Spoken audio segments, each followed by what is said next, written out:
Okay, back into Capture One. So we have created a brand new session right now.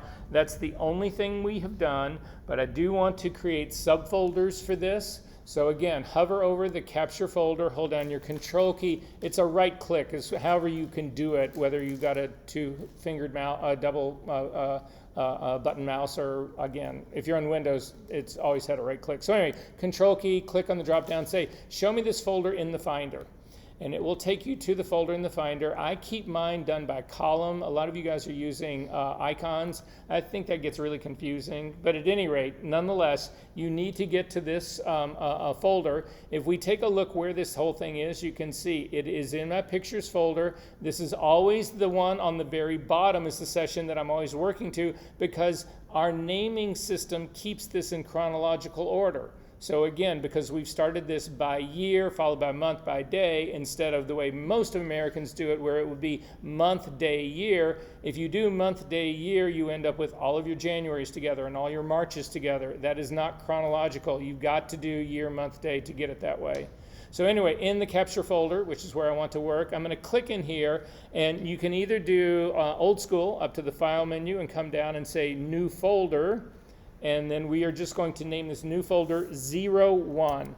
Do not get into doing long names for your subfolders. It'll drive your whole name for your whole of all of your files, whatever, too long, and it also gets really confusing. So if, let's say, you're shooting still lifes and you're doing flatware, and then you're doing plates, and then you're doing lamps, and all, and you start naming that kind of shit, you're never going to remember what it is. So it's just 01 here. So, and then I'm going to hit the enter key to do that. Now, we don't want to do new folder again. Watch my screen, don't do this. But if you do new folder again, what ends up happening is it gets nested inside the one we just made. That's not what I want to do. I always want them all at the same level. So I'm just going to drag that out into the same capture folder. I'm going to click on it, and I'm going to rename that 02. So then to keep that from nesting again, simply click inside this space to make sure your capture folder is selected. And again, if you want to use the keyboard shortcut for a new folder in Macintosh, it is Shift-Command-N, creates a new one, and we're going to make this 03, and we're going to do 2 more. So I'm going to click out of here, Shift-Command-N, make this 04, and then click one more time out here, Shift-Command-N, and call it 05. So these are going to be my subfolders. To use them, you need to select all 5 of these, and we are going to drag them right over to this thing on your library in Capture One that says Session Favorites. So click on the folder icon and drag them off. Son of a bitch. What happens is that when I do demos like this, my fingers get really sticky. No, I'm good, thanks. Oh, got it. And come over to Session Favorites and let go. And then you'll see underneath this that you've got Session Favorites, and they are named 01, 02, 03, 04, 05. So there's going to be our 5 different shots. Now, ignore the little hearts that are next to it. That doesn't mean anything. But I want to start my shooting today with this subfolder number 1. So to do that, go ahead and click on your subfolder number 1. Again, this is a right click. There's so many things in Capture One that are right click oriented. So just get used to this part. Whenever I say control click or right click, it means exactly what we're doing here. So I'm going to control click and get this drop down menu, and you're going to say you want to set this as your capture folder. So when you do that, you'll see that it puts a little camera icon right next to it. If you went up to the very top, there used to be a little camera icon. Well, you'd have to go out to your library to see it. There's a little camera icon next to this one. There's this little arrow one next to this one. Anyway, and on and on and on. But this is now our capture folder right here. So we're now set up and ready to do this, but we have not done anything. Yes? Yeah, sometimes you'll get a thing and it'll say, do you want to save the original capture folder as a session favorite? And for me, I always say no to that, because what it means is happening is that you're saying you want the parent folder to also be a subfolder, and I think that that's just confusing. You can always get to the parent folder by changing this. So again, now that we've established this as our capture folder, If you do a right click on this, so control click, drop down menu, and say show me this in the Finder, this will take you to that subfolder. But if you just go out right here to your parent, you can click on your capture folder, because this capture folder here now does no longer refers to the parent folder. This capture folder refers to the one we just designated as the capture folder. So if you hold down the control key and click on this and say show me this in the Finder, it's going to show you 01. If we come back into the session favorites and go to, say, let's just do session number 3, click on session number, the subfolder number 3, hold down the control key, clicking at your drop down menu, and say set this as my capture folder. You'll see that the little camera icon moved to it. If I come up to the top now and click on it, the capture folder, hold down my control key and click and say show me this in the Finder, it's going to show me folder, subfolder, subgroup folder number 3. Does that make sense to everyone? All right, is everybody good on this so far? Yeah, is he okay?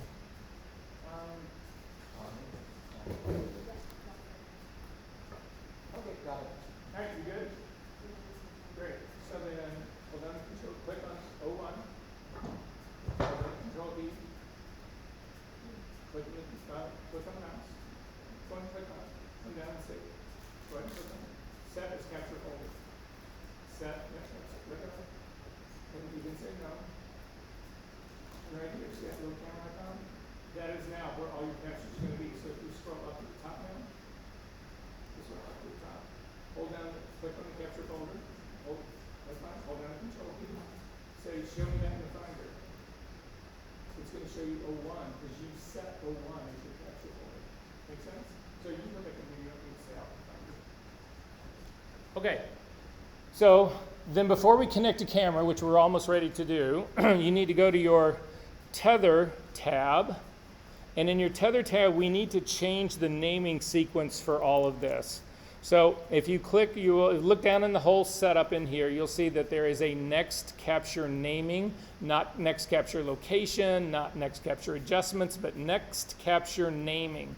Click on that, you'll get a flyout menu that'll open up. Right now, the standard default for Capture One is to actually use the name of your session followed by the camera counter. Now this is the camera counter. This is actually the shutter counter that's in your camera.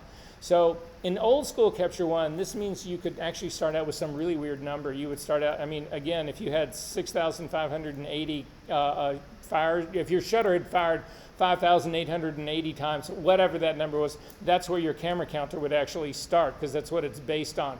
Nobody uses this. So we need to edit this capture naming. To do that, you click on the little 3 dots that are right next to it. This opens up your naming format dialog. You can type anything you want to in here. It takes all characters. The thing about this in all naming conventions, though, is there's a lot of characters that you should avoid. They call them illegal characters. You can do a Google search for them. There's different sets, but for the most part, the things that you want to avoid is you don't want to use colons, you don't want to use exclamation points, you don't want to use question marks, you don't want to use forward slashes or backslashes. Those are the kind of things that you want to avoid. Computers have very special meanings for those things, and you don't want a computer system to misinterpret what your naming convention is really trying to do. So I'm going to get rid of this the camera counter by just hitting the delete key. It gets rid of it. I'm going to hold down my shift key and add underscore. I prefer underscores to dashes. You can use whatever you want as far as this part goes. So then my next move, because I want to have automatic naming for my sessions, I don't want to have to go in and rebuild. So again, I want my subfolder 01 to actually be a part of this name. I want my subfolder number 2 to be a part of the name, and I don't want to have to go back in and rename my, set up a new naming for every time I change to another subfolder. So to avoid that, you deal with these things down here. You can see right here, they're called tokens. If you scroll down, you will find a token that says destination folder name. you want to click on that destination folder token and drag it up to the top and let go. And you will notice right now in the sample, this is a live sample, it will give you exactly what it's going to name this file. And you can see it is my session name with an underscore and 03, because 03 is the destination I've set. I've set that as my capture folder. So I'm going to then add another underscore after this, and then up at the top of their tokens, you can grab this 1-digit counter, drag it up to the top, click on the drop-down menu here and say 3-digit counter. And then the sample that you see right here will not only give you everything about it, it actually gives you a running frame count on this. So we don't have any pictures in here yet, so this is starting with frame number 01, and that's great. So I'm going to go ahead and say OK to that, and you can see in the sample version right here where it says what's your file going to be named, you can see that it's got that 03 in it. Did this work for everyone? All right, I'm going to go back to my library because I don't really want to start with session 3. I want to start with 01.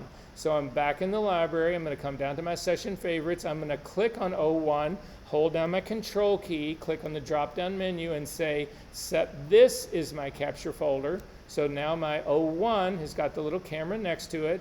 Now if you go back into your tethered shooting right here, you will see that yes indeed, it has changed this to 01, and this will continue to happen. So as we go back and forth, this will actually, I'll make the adjustments for you. Does that make sense, everybody? We good on this part? Okay.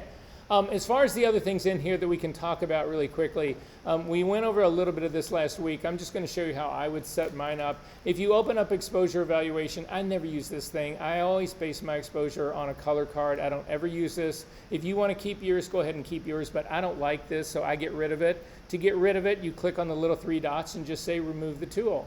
Now, if you realize that you made a mistake and you're like, oh shit, I really wish I had that, come down to the area that's blank below it. You can do it here, you can do it pretty much anywhere in this space, but I come down, I usually do it underneath. Hold down your control key, click and get a drop-down menu. You will get add tool, and you can go right back to, was it exposure summary? No, it was just, what the hell exposure was it? It was just exposure evaluation. So exposure evaluation, but now this isn't in the top spot where it was. You can reorder all this stuff. Just grab it by the very top part, drag it up to the very top above your camera part, and let go up at the very top, and you are back to where you came from. But again, I don't like this tool, so you never have enough room, so I get rid of that tool. If you click open your camera, this is where we actually check to make sure we have a camera. That part we're going to leave where it is. Camera focus, this only works for cameras that support it, and that's pretty much only phase cameras. So again, for the Canon shooters, the Nikon shooters, the Sony shooters, whatever, you could get rid of this. I'm not going to bother right now. Camera settings is the same thing. You need a camera that will really support this. It's mostly only phase cameras that do this, but it allows you to change more than just aperture and that kind of stuff. You can go in and say different settings that your camera has. So you can change autofocus, you can change exposure compensation. There's a million things that you can change. I don't use any of that stuff. In terms of the next capture naming, we've gone through all of that. The next capture location, you can actually see this is a check that you can see where's this thing going to go, and it's like, oh, this is going into 01.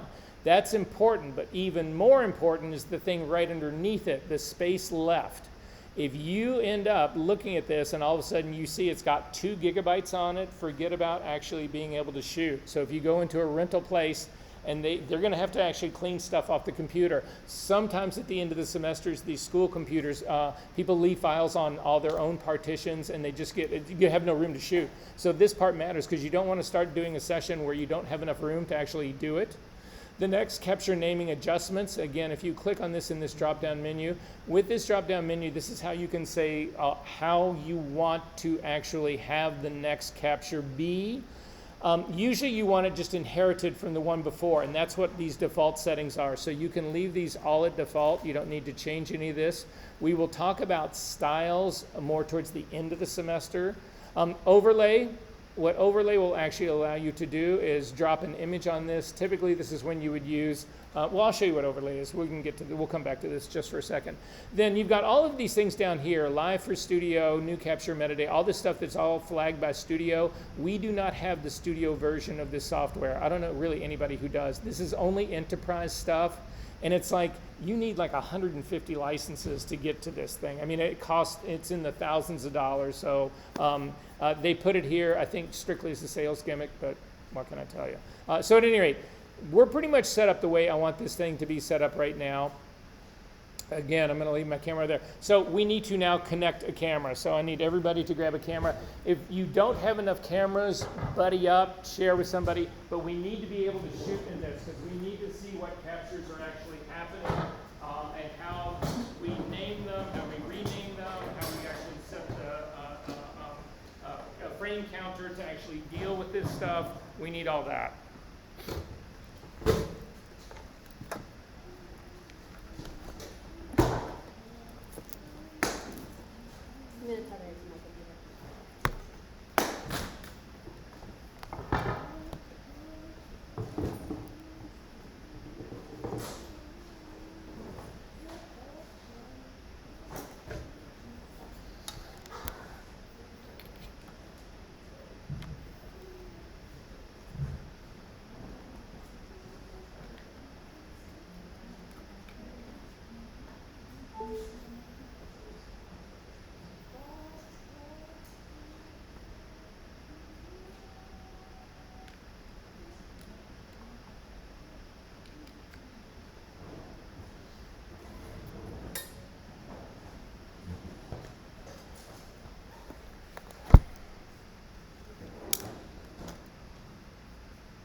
Again.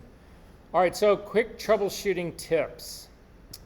So if we are in Capture One and you turn your camera on and it shows up in the camera part right here, then you are in good shape, but a lot of times that does not happen. So to troubleshoot your camera, the first thing you do is you turn your camera off, you turn your Capture One, you don't turn your computer off, you just quit Capture One, you restart Capture One, and then you turn your camera back on. If that fixes the problem, great. If it doesn't fix the problem, then we need to go to troubleshooting step number 2. What step number 2 works on, and Nathan, sorry about this, I don't know how to do this on Windows, but I know there's a way to find this out. But for a Macintosh, what you do is you come up to, and everybody do this with me right now because you've got a computer, you've got a camera that's connected. So come up to your Apple menu, come down to About This Mac. You're looking for a system info readout. So you'll get this window that'll actually open up, and you don't want to do an overview, you want to do a system report. Once you do that, you come down, you'll get this screen that'll opens up. Again, your settings, it may look slightly, it looks different if you're on a more recent version of the OS, but you still should be able to actually find that part. Anyway, we're coming down here and we are going to look for USB. So, hang on one second. Yep, it's right down here. Click on USB. Up at the very top, you will have all of your USB connections. It'll show you everything that's basically connected to this computer. And as I go right down here, I can see that the Canon digital camera is connected. So what this tells me is that it's not a problem with my camera. It's not a problem with my cable. If I can't connect, my computer can see all that. So if Capture One can't see it, there is a problem with the software. That's where it is. At that stage of the game, you do a full restart of your computer and you hope that that fixes the problem. If you don't see anything here, if your digital camera is not showing up here, then you could be, it still can be anything at that point. So then you start to troubleshoot. You replace the easiest shit to replace to begin with. And the easiest, most likely culprit is the cable. So that is the first thing that you replace. If you replace the cable and it shows up in Capture One, then you're good to go. You don't need to worry about it. If it doesn't show up in Capture One, then you replace the camera. If it doesn't show, if it shows up with a new camera, then you know the problem was the camera. If it doesn't show up with that, then your final one is you have to replace the computer. And somehow in all of that, you should be able to get it to connect. One of the things that you should be aware about that will fuck this up is you can actually go in on your camera and set where you want the storage to be. So if you've got an SD card inside of your camera, you can go to a menu setting in your camera and say, I only want the storage to actually be on the SD card. Then it does not matter what you do in Capture One, it's not going to show up there because you've told the camera you do not want to use the computer as your storage. You can go back in there and set it to auto, and it should know. It should allow you to do either a card or the computer, or in some cases you can actually just say you only want it to show up in the computer, in which case that part will work. But what I've found out on some cameras, even if you don't have any of those things set up differently, if you have an SD card in your camera, it will override, and it will not show up here because the camera thinks you do not want to shoot to the computer, that you want to shoot to the card. So on these Canon cameras, the card is on the side door. If you pop this thing towards you and let it pop open, you'll see you can have both kinds of SD cards in here. You can have the old original ones, the CF cards, or you can actually have the smaller ones right here. To get those cards out, it's this little, gray dot will actually be pushed out. If you've got a card in, you push the little gray dot in and the card will eject.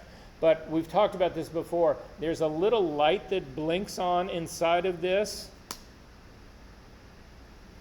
And I don't have a card in here, so I don't see where the little light is. But at any rate, you do not want to eject a card when it's actually being written to. So if you've taken an image or a series of images and they're writing to the SD card and you open this thing up and you eject the card while it's writing, it can not only fry your card, it can fry your camera. Do not do that. That's why all of them, I don't care what camera make it is, will have a little red light that blinks while the card is actually being written to.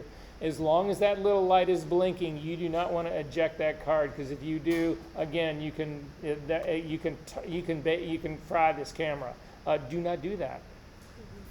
Okay, so with that all being said, I've actually got a situation going on right now. So I'm just going to shoot some ambient light pictures in here, and we don't have a lot of ambient light in here, and it doesn't really matter. But I'm just going to ask you guys to guess. What do you think the exposure? You guys can shoot pictures of back here because there's more light back here. What do you think the exposure back here is? Ballpark it. Give me a figure.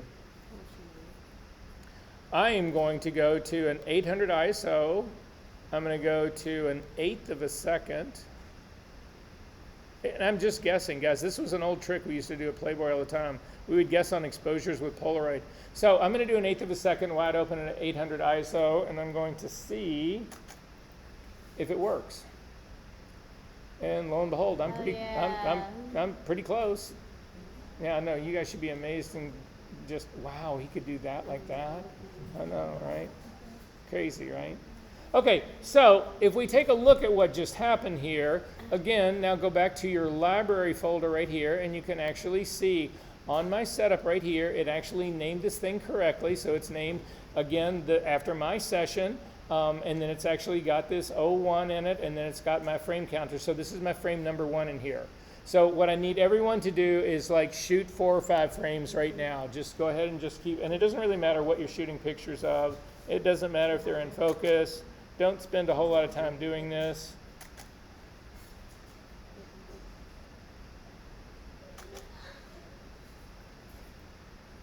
All right, so I've got my 4 frames here, and that part is actually hunky-dory. We good on this? So if you don't have 4 or 5 frames going, stop me, otherwise we're going to move on.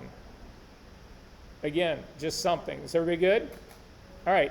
We're going to now say, okay, we're done with shoot number 1. We're now going to move on to shoot number 2.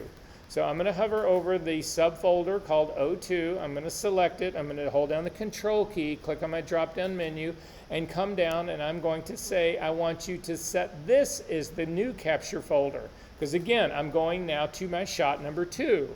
So then when you go back to your tethered, you can take a look at your next capture naming, and you will see that, yes, lo and behold, it did actually pick up the destination folder, but look at the frame count.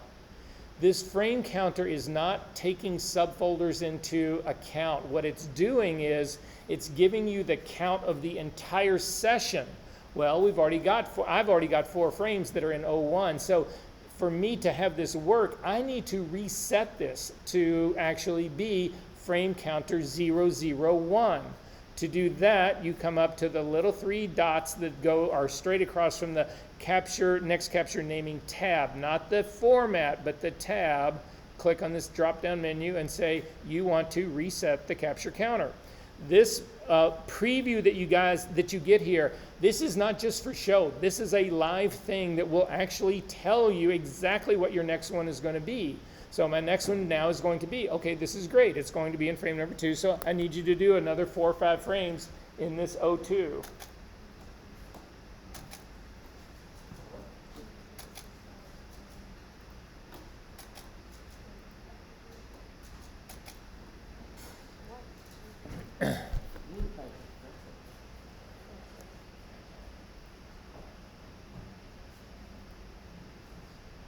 All right, did this work for everyone?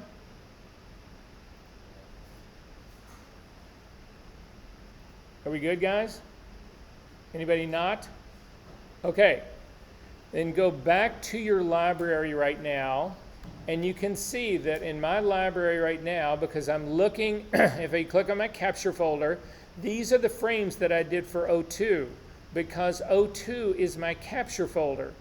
If you click on 01, you can see the files from 01, but these are not your capture folder files. If you click on the capture folder again, you'll see it only shows the 02 files. The problem that we have now, though, is I want to see everything. I want to see the files from 02 and 01 both. There is no way to do that other than under session albums. You will always have this. It is a session, it's a smart album that was created that says all images. If you click on this, this will show you all of your images. There's no other way to do this, to see everything. Most people don't want to see everything. Most people want this stuff to be segregated, but that's just how this whole thing plays out. Does that make sense to everyone? Yeah. Okay. I'm going to do one more thing here. Let's say, because this happens all the time, I'm going to go back to my 02 right here just to take a look at it. And you can see I've got 5 frames that are in here. But now you've got an art director who comes back in and says, you know, Verser, we had the wrong shoes on that first shot. We need to redo it. But I don't want to throw away the stuff that you've got. So you come back to 01. You hold down your control key and you again click on the drop down and say set this as my capture folder. But then when you go to your tether right here, you can see that in your 01, I'm going to go back to my library really quick. Sorry, I just need to find out how many files I've got. So in my 01, I've already got 4. So I want my next frame to be 05. Does that make sense, everyone? Or 005. I want it to be frame number 5. So if I go back into my tether tab, my tether, tool tab, come down here, you're going to see that right now it wants to rename it to 6 because, again, I did 5 frames in my 02 subfolder. I don't want this next one to be 6. I want it to be 5. So, again, go to that same little 3 dots, click on those same little 3 dots, and you are going to set the capture counter, and we're going to just put in a 5 for that and say OK. You don't need to put in the leading zeros. It will know. So now I am actually shooting. Again, you can get this destination. This is just a reinforcement of it, where it is. And you're going to say, yep, I can start with frame number 5. And so go ahead and shoot another 3 or 4 frames of anything. And we can make art. We can do this kind of stuff. Ooh, love that. Right? Come on, right? Woo. Right? Yep. See how easy fine art is? That was a joke. It was a joke. It was a joke. Okay. So now we've got 11 frames, but now we can go ahead and continue. Let's say, okay, we're going to go to frame number, we're going to do our shot number 3 now. So come up to the beginning here, and we're going to come down to number 3 right here. Hold down the control key, click on it, and say, I want to set this as my capture folder. If we go back into the tether part right here, in the naming convention, it's going to start at frame number 11. I don't want that. It does have the right destination folder as a part of my name, which is great, but I'm going to come up to the little 3 dots again across from capture naming and say reset my counter because I want to start with frame number 1, and you're off to the races. Everybody good on this part? Okay. You will see that when you actually have a camera attached, that in your next capture adjustments, you'll have a drop-down menu here. And with a camera without a camera attached, all you have here is these default copy from last, copy from primary. When you have a camera connected, it will give you all of these options for cameras. So I need everyone to come to this really quickly. So it's the ICC profile. Click on this drop-down menu. We're going to come down to Canon because we're working with Canon. If you're working with a Sony, just go down to the Sony version. If you're working with a phase camera, go to the phase version. But in the Canon flyout, you will actually see, you can find your camera. I'm going to find my 5D Mark IV. It's this one right here. And you will see that when you click on that, there's two options. There is a generic one and a Pro Standard one. All these will do is give you a slightly different color version. We will talk about how to do custom ICC profiles. We've already done custom DNG profiles for this class, correct? So I'm going to show you, not today, but when we get into color, how to actually do an ICC profile, a custom one for your camera, and that's what you would actually load here in place of this. But it's interesting here, the thing that I'll show you is that if you go back to that ICC profile group again and go all the way down to the phase group here, click on phase one. I'm going to show you the one that I use for my back right here. I've got two phase backs. See this H5 up at the very top? This was my very first digital back from years ago. But anyway, right now I use a P30, so I'm going to go down. It's right down here. This is the P30, and look at the number of ones you have. So these are, I mean, Camera Raw is actually trying to duplicate this same thing now. You've got a whole set of CAN profiles that simply recolor your image. That's all these things do. Again, because we use color cards and everything that we have, we don't need to rely on this stuff to do any sort of white balance, pseudo fake auto white balancing kind of stuff, whatever. But I just wanted you guys to be aware of this. This does not exist if you do not have a camera plugged in. If you do not have a camera plugged in, you can't get to any of these things. So anyway, I just wanted you to realize that. However, this is for your next capture. This has got nothing to do with the capture that you currently have. So to get to be able to adjust the one that you have, so let's say for somehow you feel like, oh my God, I've assigned the wrong profile to all of these. You can actually fix that. So go back to your library. We are going to go back and set our 01 as our capture folder. So I'm going to hold down the control key, click on my drop-down menu and say set this as my capture folder. I am going to then click on capture folder, which will show me 01. Clicking on 01 will show me the same thing, but I prefer to actually do this part up here. So then I'm going to click on a file right here. And again, you do not see the ICC profile for this. To get to that, go back to your tether capture. We need to add another tool. This is a weird one because there's no reason that you would really know this. So I'm going to collapse this next capture. I'm going to collapse my overlay. I'm going to come down here in the part that's underneath this. I'm going to hold down my control key, click and get to add tool, click on add tool, and then come up to base characteristics. When you do that, this now shows you the ICC profile of your current. Darius, you can't sing in class. This will give you your ICC profile, and you can see that in my case, this camera was using the Canon 5D EOS Pro Standard profile is what was embedded here. You can change your profile here. Again, this is not next adjustment, not next capture adjustment, which is what these are.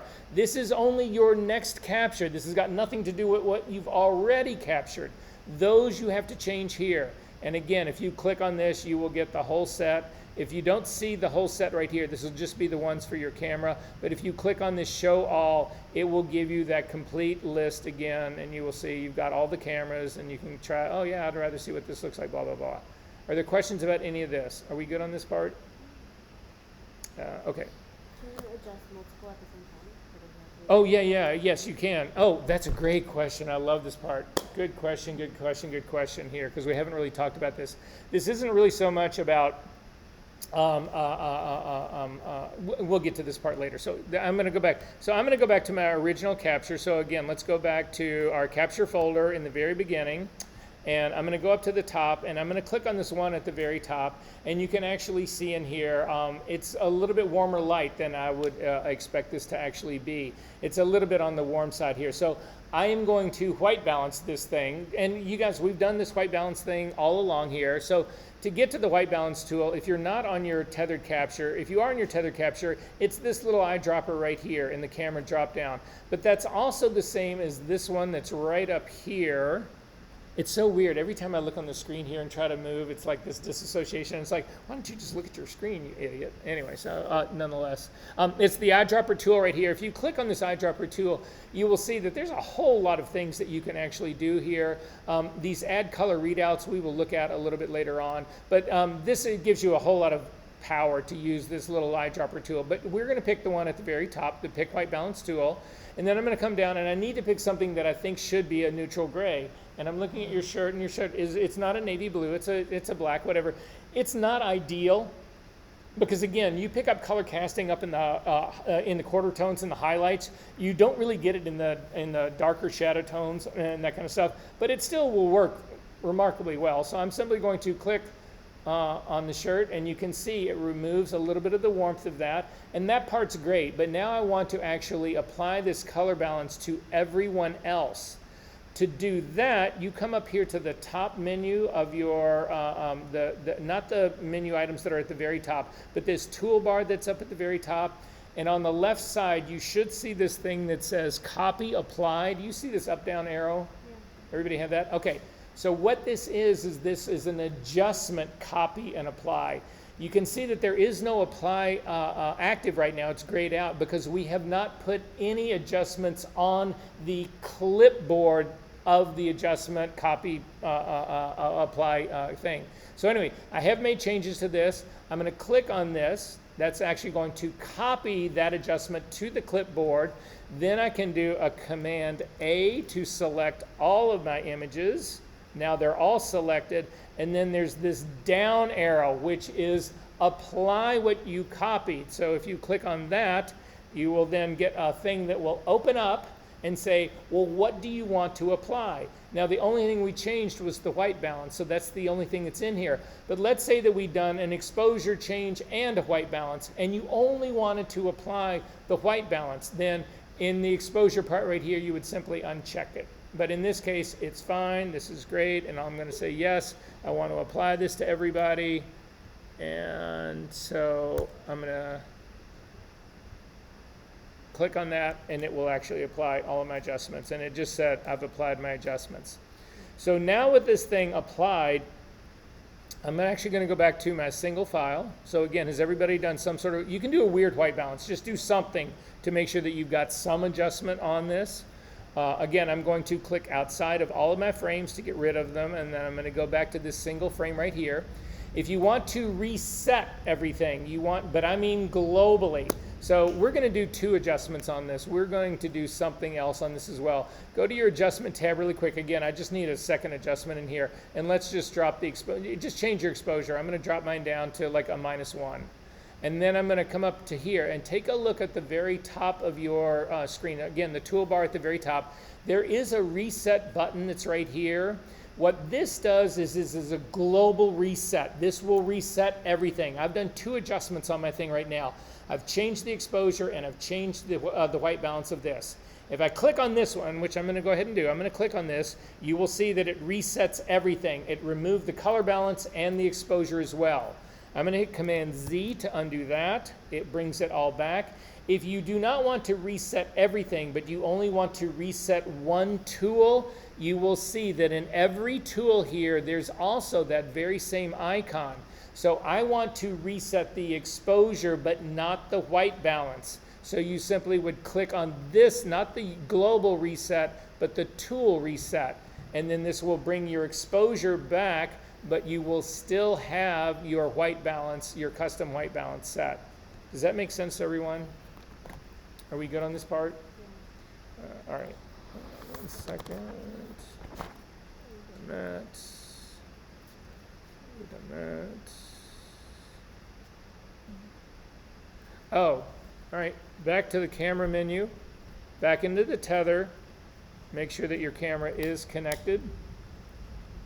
you have a live preview on your camera. So here in the camera, a little icon, the thing that looks like a little movie camera right here, if you click on this, it will actually open up your sensor, and you can see mine is now a live preview. I can move mine around.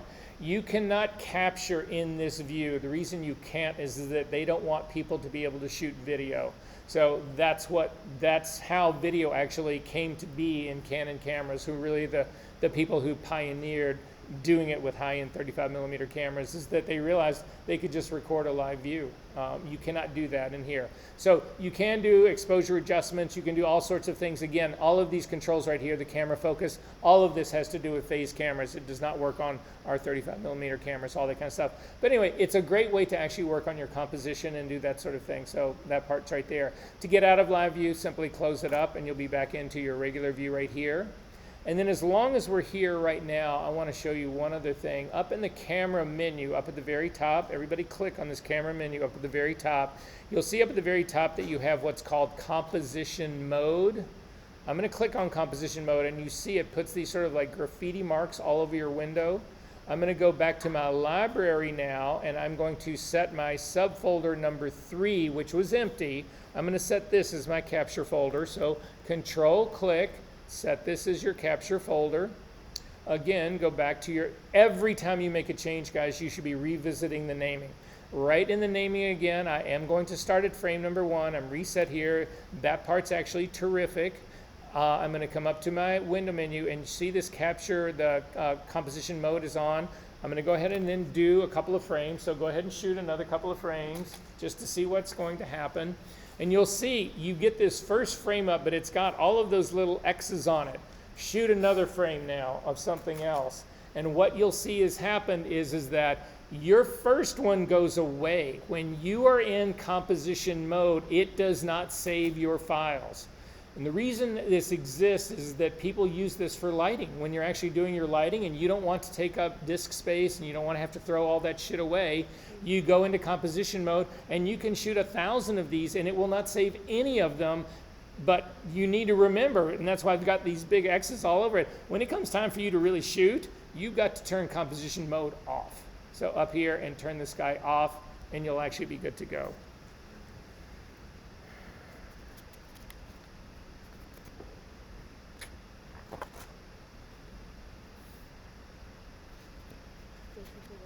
Yeah, we are actually getting into, the last thing I'm going to show you about all of this.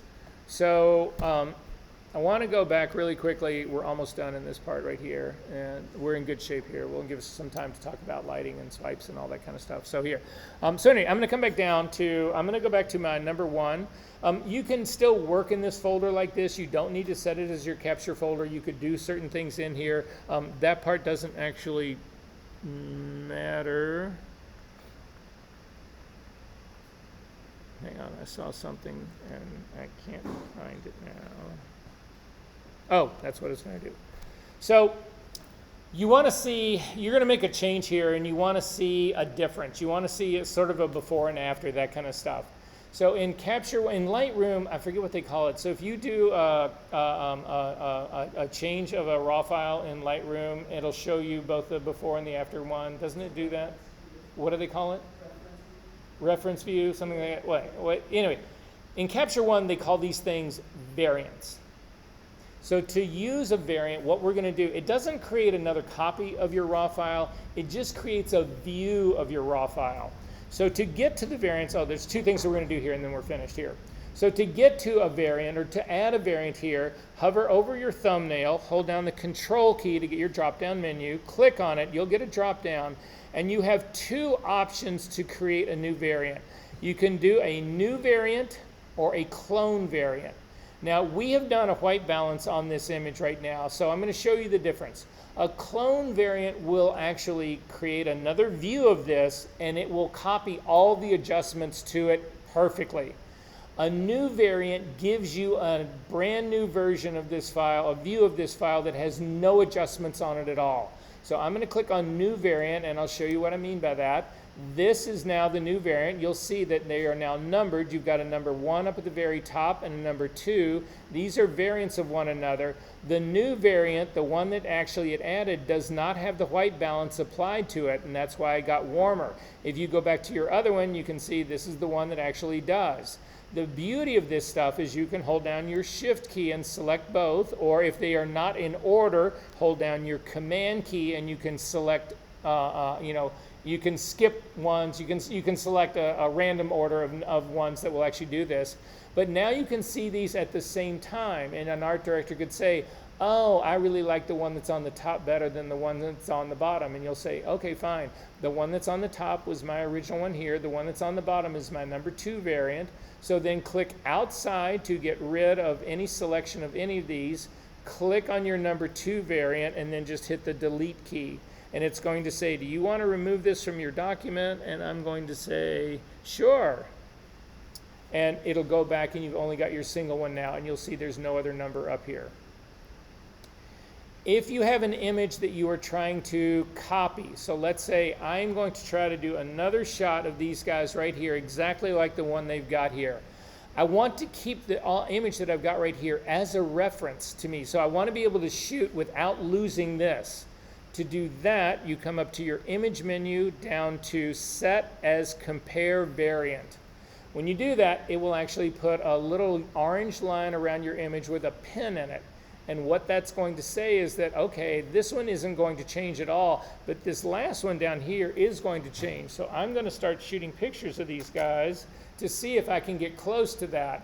And that one's not close at all. That one's, the next one is close. So maybe it's a little bit more like this. Maybe it's a little bit more like this.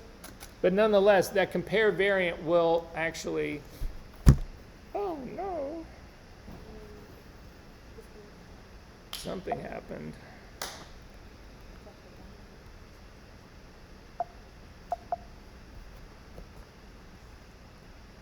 All I can say is if this fucks up my recording again, I am going to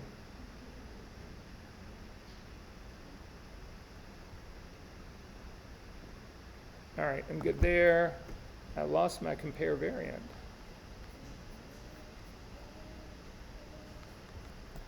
All right, I'm going to set a new compare variant right here. So up to this image, set as compare variant, and now I've got it. So does that make sense to you guys? So when we do lighting swipes, this is the thing that you guys need to keep in mind.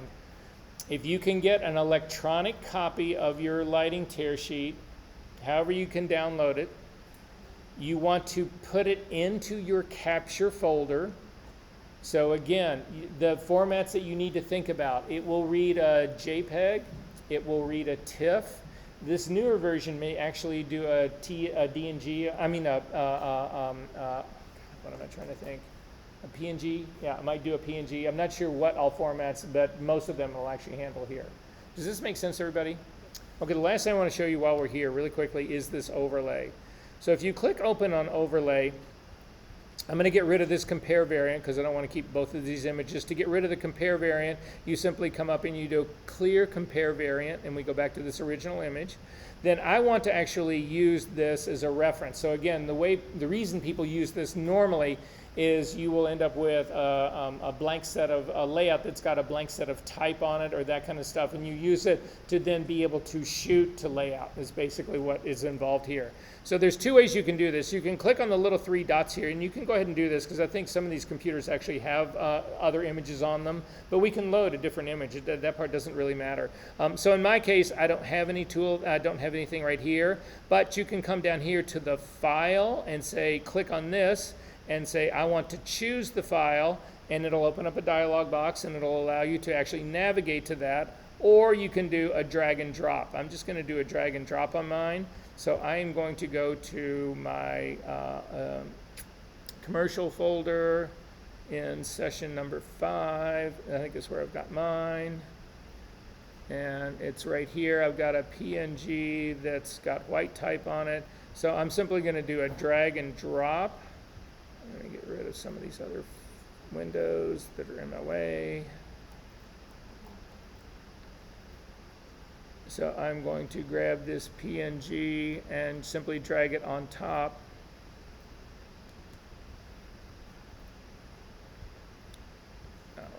be kidding me.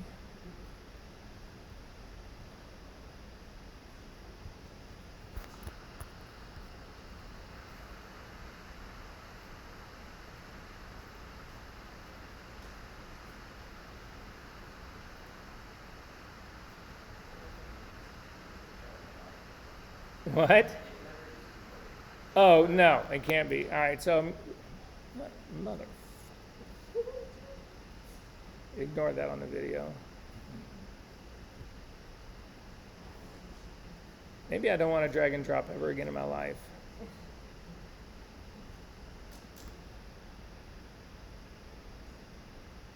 Yes, drag and drop right onto that guy. Woo!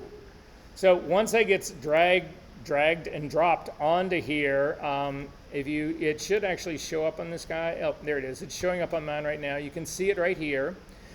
There are all sorts of controls for this. So there's an overlay control. You can make it really darker or lighter here. So again, this is a transparent image that's just got type on it. So this would actually be showing you the cover that I'm actually would make for this. If you want to move it around, you can actually use the scale, horizontal, and vertical sliders that are at the bottom. But the easier way is to simply click on the hand that's sitting right there. You'll notice that when you do click on that hand and hold it down, you get the corner marks as well, the cut marks that are going to be to show you where this is. But I'm going to come over here and take the hand, and you can actually move this around.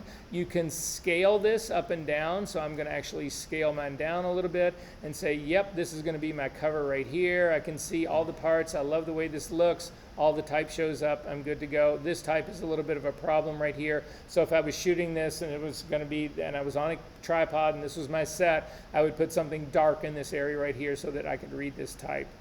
Does that make sense to everyone? Are we good on this part? Okay, that takes care pretty much of all this. Oh, one last thing that we do need to talk about really quickly here is there's an exposure warning, and I use this all the time. If you click on this, depending on what you've done to your file, it will either flag it like this or not, but you need to set what gets flagged, and that is in your preferences here. So I'm going to uncheck this really quickly, and I'm going to come up here to the Capture One menu, down to Preferences. And in Preferences, when it opens up, I'm going to click on my exposure slider right here. You want to, for me, I always set this at 250 because this will tell me anything that goes beyond 250 is an indicator to me that I don't have detail in that anymore. Now, when I'm shooting on a white background, I want it to get flagged red because I don't want any detail in my white background. But anyway, that's the thing that I set here. I also enable my shadow detail because that's not enabled normally, and I crank this up to a 15. If I got 15, what this is now going to show me is, do I have viable shadow detail? If you have a level, the luminosity level of around 15, that's something that you can actually get full shadow detail out of. You may have to open things up a little bit depending on whether you're going to print this or put it on a screen, whatever, but it's a good place to be. If anything gets flagged below this, then you need to worry that, again, you just need to be aware that there's no shadow detail that's going to be alive in that part. So I'm going to close this part up. And then I can click on my warning right here, and you can see that indeed, in my case, I do have, I'm blowing out part of the forehead right here. I'm going to turn off my overlay because it's only adding confusion right here. To turn it off without getting rid of it, you just uncheck the show check mark at the bottom. And then I can actually see that I'm burning things out here. But if you hover your cursor over this, what you'll see is I've actually got detail on this. Take a look at my readouts that are at the very top. I've got a red channel that is completely maxed out. That's it at 255. That's why this warning is there. However, I've got plenty of detail in my green and my blue channel. You'll see my luminosity is only at 230. So it's light, but there is detail in there. This is not blown out. Unfortunately, any channel that hits 255 is going to give you this warning. It's going to turn on. So you need to be able to interpret that part, because if you were shooting, let's say you're shooting Christmas and it's nothing but, completely saturated red sweaters and all that kind of stuff, whatever, this will flag every single time, but you need to turn it off and say, do I have detail? Because all of your detail will actually be in your green and your blue channels. Does that make sense to everyone? How did you get to the exposure, the preferences? So up to the Capture menu, Capture One menu, down to Preferences. Yours will say Settings. Yeah. While we are at this, one last thing I'm going to show you is this whole toolbar up at the very top is editable. Now, it used to be that Capture One was really good about understanding all cameras and camera orientations, but pretty much every modern day camera right now has a gyroscope in it, and it knows the orientation of your camera. So look at me really quickly. If I'm shooting like this, it knows that I'm shooting horizontal. If I turn my camera like this, it understands that I'm shooting vertically, and it will actually flip my image so that it stays upright all the time. And that works great when you're shooting normally. But if you shoot straight down like this, there is no orientation. The gyroscope won't know what you're doing. So in order, and again, in the old days, Capture One got really good at being able to set this, but you will see now you cannot set these things. If you come up to your camera and you come down to orientation, you will see all of this has been grayed out, which is a real drag. It used to be supported, and there's no reason it isn't supporting it now. Don't ask me why, but it's not. So at any rate, to fix that, if your image is wrong, you need to have rotation buttons. This thing right here is not a rotation button. Neither is this undo, this guy right here. These are not rotation buttons. You don't have rotation visible right now, so we are going to get it. To get it, hover over this whole thumbnail, tool strip at the very top, hold down the control key, click and get your drop-down menu and say, I want to customize this toolbar. When you do that, it will actually open this thing up, and this is how you can actually change things. You can move things around. So to start with, I never use auto adjust, so I'm simply going to click on this and tear it off, and it removes it. I'm going to replace that with my rotation buttons. It's this one right here. I'm going to click on this and drag it back up here for this. So I like this part. If for some reason you mistakenly got rid of this whole group up here, this is the group set. You would just drag this back up to the top and you'd be good to go. There's other things that we're going to customize later on, but right now we're going to say done to this. And then you say to yourself, oh God, I've really fucked this up so bad. I just really wish I had the default back. Again, come up to the very top, hold down your control key or your right button mouse, click on this, say customize toolbar. You grab the entire set at the bottom. This is the default set. Simply grab the entire thing at the bottom and drag it up, and it will give you your entire set back the way we were. But now, I'm not going to do that, but now I've got rotation buttons, and you can see this will now rotate your image. One last thing that we need to talk about really quickly, because again, we've already talked about how bad it is to blow stuff out or be underexposed, that whole conversation that we had last week. One last thing that we're going to actually add here to my camera thing here, just because I want to be able to see this for the live part. I'm going to collapse my overview. I'm going to collapse my next capture naming. I'm going to come down here underneath this. I'm going to hold down my control key, click on my flyout menu, and try to remember, oh, I remember the tool that I'm going to add here. So in this, you are looking for high dynamic range. So if you click on that and add this to the group, what this is, it's the same thing in Camera Raw. This is highlight and shadow recovery. So watch what happens. This is now being flagged by saying this actually is being too blown out, the forehead right here. If you grab the highlight slider on this, and you can watch this in real time, the highlight slider on this, and we're actually going to push this up. Nope, take that back. We're going to push it down. We're going to pull it down, and you'll watch. You can actually see it is now recovered all of these highlights so that you know when you're shooting, even if you are getting this warning that it is blowing your highlights out. Again, our whole idea about exposure is data collection. It's not what your image looks like, it is data collection. You want to be exposing as hot as you can without losing detail. So in this case, I'm still going to lose this little bit of detail at the top, but you can still see all of that is being flagged by the red channel. I've still got information in there in my green and my blue channel. So I've got information in this entire image. Questions about any of this? So last thing I'll tell you is right down here, you will notice that all of these these drop-down things, not all of them, but a lot of them have these little controls. The first little control right here is the auto adjust. Nobody ever uses this. The next one is a copy and paste that you can do all in one fell swoop. So what this means is I've got a single image that's selected right here. I'm going to hold down my shift key and select my other two images right here. So I've got all of these are selected right now, and you can see this one's being blown out as well. But this is my primary image, and you can tell it is because it's got that harder of the selection around it. This double-headed arrow is actually this two arrows here put into one. So what's going to happen is when I click on this, it's going to copy all the adjustments from this image, and then in the very same single click, apply it to these others right here. So I'm simply going to click on that, and you will see it will apply. It's going to say, what do you want to apply? Because we've done two things. We've changed our camera profile in this, and we've actually done a highlight adjustment on this. So I'm going to go ahead and say, apply this. Oh, this was my base characteristic one. So that isn't where I wanted to do this. This is actually going to be in my highlight dynamic range one. It's this one right here. I'm going to click on that. It's going to say, yep, you want to do the highlights on everybody? I'm going to say, yep, I want to do it. And you'll see all the highlights came back on this one. So it's a great tool to have. More people use this than this double-headed copy and paste one because it's one less step, right?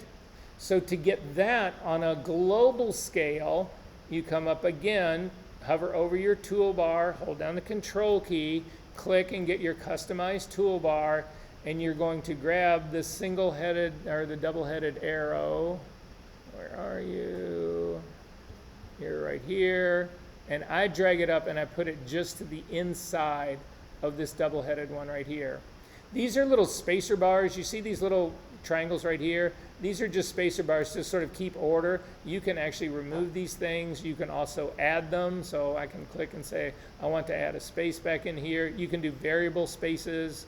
That's what, anyway, this is a flexible space right here, which is what these are a little bit, anyway, you guys get where this is going. I'm going to go ahead and say done. Are we good on this part? Okay, great. That's it for Capture One. Are there any questions about this so far? This should get you guys through pretty much most of what you need to actually be a capture, let's shoot tethered digital tech part. We haven't gone over any exposure corrections, color correction, all that kind of stuff that was happening. That'll happen later in the semester. But this part, this is 90% of what you do, is this. Are we good? Okay. I'm going to stop the video right now. It's 4:20. Guys, we're just going to soldier through this. If you got to go pee really quickly. But